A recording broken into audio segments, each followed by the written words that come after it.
the book of Psalms, nestled among songs of lament and praise, lies Psalm 29, a hymn that explodes with the raw power and majesty of God. This psalm stands out as a vivid testament to the awe-inspiring force of the divine, capturing the essence of nature's most powerful elements to convey the might of the Creator. King David, a shepherd who knew the fury of storms and the stillness of silent nights, penned these words. His experiences as a shepherd facing the raw elements gave him a unique perspective on the power and tranquility of nature. He paints a vivid picture, not of a God who whispers, but of a God who roars. Through his words, we can almost hear the thunderous voice of the Almighty, echoing through the heavens and shaking the earth. David doesn't use delicate metaphors or veiled references. Instead, he chooses imagery that is bold and unmistakable, ensuring that the message of God's power is clear and undeniable. He uses the language of thunder, earthquakes, and mighty cedars crashing to the ground. These are not just natural phenomena, they are symbols of God's immense strength and authority over all creation. He wants us to understand, in no uncertain terms, the awesome, overwhelming power of the God we serve. This power is not distant or abstract. It is present and palpable in the world around us. This isn't just poetry, it's a revelation. David's words are meant to open our eyes to the reality of God's might, to inspire awe and reverence in our hearts.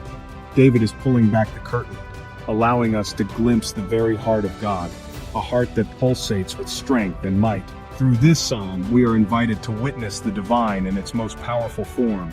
And yet, within this tempest of power, David wants us to find something else: peace. Amidst the roaring thunder and crashing waves, there is a profound sense of calm, a reminder that God's power is also a source of comfort and tranquility for those who seek refuge in Him. David begins by calling on all creation to recognize the Lord's glory. He doesn't just limit his call to humanity, but extends it to all of nature and the cosmos. Every element, every being is summoned to witness and honor the magnificence of the divine. Ascribe to the Lord, you heavenly beings, he says, urging even the celestial entities to give credit where it's due. Ascribe to the Lord glory and strength. This is a call to recognize the unparalleled power and majesty of the Creator. He doesn't just address humans. His call is universal, encompassing all realms of existence. He calls upon the angels, the unseen forces of the universe, to acknowledge God's might. These celestial beings, often hidden from our sight, are also part of this grand chorus. Then the imagery turns dramatic. The scene shifts to the raw, untamed power of nature. The voice of the Lord is over the waters. It echoes across the vast expanses of the seas. The God of glory thunders, his voice resonating like a mighty storm. The Lord thunders over the mighty waters. His presence is felt in the chaos and the calm. Imagine a raging storm at sea, waves crashing against each other, the sheer force of nature on full display.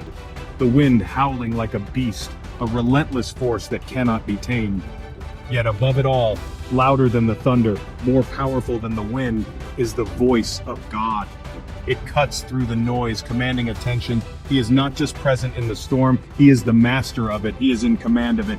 With a word, he can calm the fiercest tempest. He speaks, and the earth trembles. His voice has the power to shake the very foundations of the world. He commands, and the tallest trees fall. Nothing can stand against his will. This is not a God to be trifled with. His power is absolute and awe-inspiring. This is a God to be revered. In his presence we find both fear and solace, a reminder of the divine force that governs all.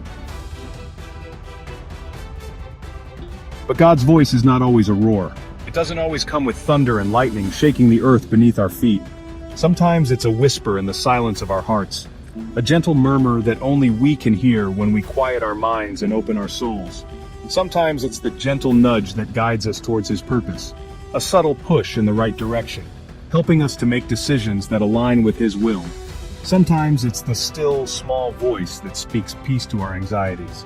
It calms the storm within us, bringing a sense of tranquility and assurance. David reminds us that God's power isn't just about spectacular displays of force.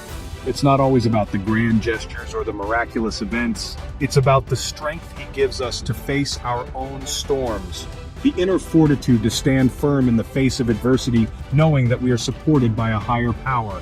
The Lord gives strength to his people. The Lord blesses his people with peace. This peace is not just the absence of conflict, but a deep, abiding sense of well-being. This is the heart of the psalm. It speaks to the core of our relationship with God, a relationship built on trust and love. Yes, God is powerful, awe-inspiring, mighty. His presence can be felt in the grandeur of nature and the vastness of the universe. But that power is not meant to intimidate us. It's not meant to make us feel small or insignificant. It's meant to empower us, to give us the courage to reach new heights and to achieve our dreams. It's meant to give us hope. Hope that no matter how dark the night, the dawn will always come. It's meant to remind us that even in the midst of life's fiercest storms, we are not alone. We are always under the watchful eye of a loving God who guides and protects us. We all face storms in our lives: illness, loss, fear, doubt. These storms can shake us to our core, make us question everything we believe in. But Psalm 29 reminds us that even in the midst of the storm, God is present. He is not distant or detached. He is right there with us, holding us steady, whispering words of comfort and strength. His power is not meant to frighten us, but to fortify us, to give us the courage to face whatever challenges life throws our way. When we trust in God's power, when we surrender our fears and anxieties to Him, we find a peace that surpasses all understanding. We find the strength to keep going, the hope to keep believing, the faith to weather any storm. Psalm 29 is more than just a beautiful poem, it's a call to action. It's a reminder that the God who spoke the universe into existence, the God who commands the winds and the waves, is the same God who hears our prayers and sees our tears. He is a God of both power and peace, and He offers both to us freely. All we have to do is ask. So let us go to Him today, not with fear or trepidation, but with hearts full of faith, knowing that He will never leave us nor forsake us, that He will carry us through every storm and lead us to a place